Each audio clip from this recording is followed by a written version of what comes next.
അസ്സലാമു അലൈക്കും വറഹ്മത്തുള്ളാഹി. Welcome to the new vlog with ഉസ്താദ്.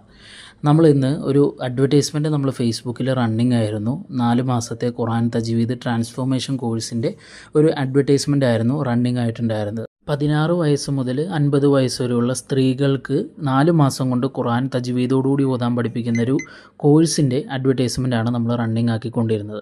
ബാബുൽ ഇൽമിൻ്റെ യൂട്യൂബ് ചാനലിൽ ഏകദേശം 28,000 സബ്സ്ക്രൈബേഴ്സും ഇൻസ്റ്റാഗ്രാമിൽ 8,000 ഫോളോവേഴ്സോളം നമുക്കുണ്ട്. ഓൾറെഡി നമുക്ക് ഓർഗാനിക്കായിട്ട് അഡ്മിഷൻസ് വരുന്നുണ്ടെങ്കിലും നമ്മൾ ഒരു ബാച്ച് സ്റ്റാർട്ട് ചെയ്യുമ്പോൾ ഇതേപോലെ മെറ്റയിലും കൂടി നമ്മൾ അഡ്വർടൈസ്മെൻറ്റ് ചെയ്യാറുണ്ട്. രണ്ടാമത് നമ്മൾ വരുന്ന എൻക്വയറീസിനെ നമ്മൾ സോർട്ട് ഔട്ട് ചെയ്തിട്ട് അവരെല്ലാവരെയും നമ്മൾ കോൺടാക്ട് ചെയ്ത് നമ്മുടെ ക്ലാസ്സിൻ്റെ ഡീറ്റെയിൽസ് നമ്മൾ പറഞ്ഞു കൊടുക്കണം. ജസ്റ്റ് ഒരു മെസ്സേജ് അയക്കുമ്പോൾ അവർക്ക് ആ ഡീറ്റെയിൽസ് പൂർണ്ണമായിട്ട് മനസ്സിലായിക്കൊള്ളണമെന്നില്ല. നമ്മൾ ക്ലാസ്സിൻ്റെ ബെനിഫിറ്റ്സും കാര്യങ്ങളെല്ലാം നമ്മൾ എക്സ്പ്ലെയിൻ ചെയ്ത് കൊടുത്താലാണ് അവർക്ക് കാര്യങ്ങൾ മനസ്സിലാവുള്ളൂ. അപ്പോൾ ഇത്രയേ ഉള്ളൂ ഇന്നത്തെ വിശേഷം. നാളെ പുതിയ വ്ളോഗായിട്ട് കാണാം. അസ്സലാമു അലൈക്കും വറഹ്മത്തുള്ളാഹി.